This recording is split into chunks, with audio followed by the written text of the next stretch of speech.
Hi everyone, so today I just wanted to show you some quick tips on how you can take some great selfies that you can use for doing your alterations and for when you're doing fitting on your dressmaking.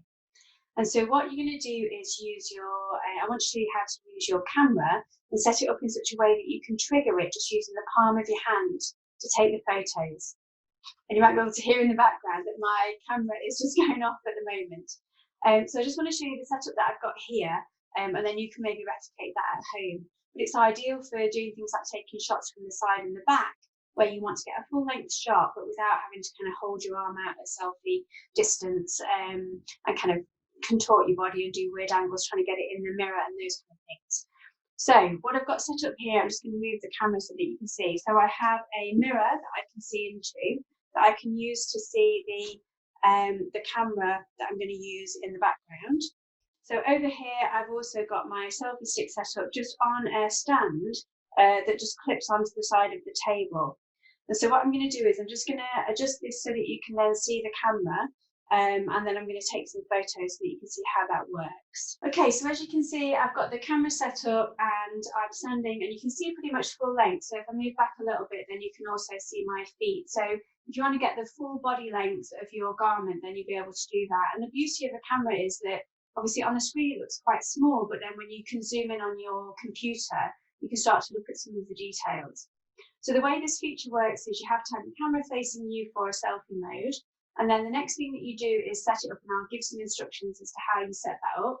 So there are some settings within the selfie mode of the camera. So if I just choose camera settings here, and then if you scroll down, you'll see in here that there is you can either use voice control, which means you can say cheese or say capture or shoot or something like that, and it will take the photo. But the other way that you can do it is that there is an option in here for shooting methods on my camera.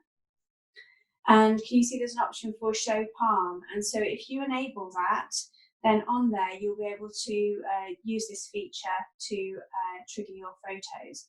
And so what that does is, if I stand back now and then I show my hand to the camera, can you see it then triggers the photo? And so I can do that, and there's a bit of a timer as well, so I can do it and then turn round. I can do it and then do a rear shot, and then I can do it and then do one from this side. And so it's great, you can kind of get yourself set up, you can take lots of different photos, and then this will give you a good view kind of front and back. You can get a bit closer, you can do kind of scene features, whatever you want to do. But because the camera is now just stable and it's just taking the photos, then you've got control to be away from the camera, but equally you can get all the different angles that you want. So hopefully that gives you some ideas, and it's really straightforward to set up. If you've got an iPhone, then it's better if you use the app called CamMe. I think it does a similar kind of thing. So if you haven't got that on your phone, then maybe you can get that app instead. But hopefully that gives you some ideas of how you can use this feature. And I'll be using this to assess some of the alterations that we'll be doing in some of the Facebook group live sessions coming up. Bye for now.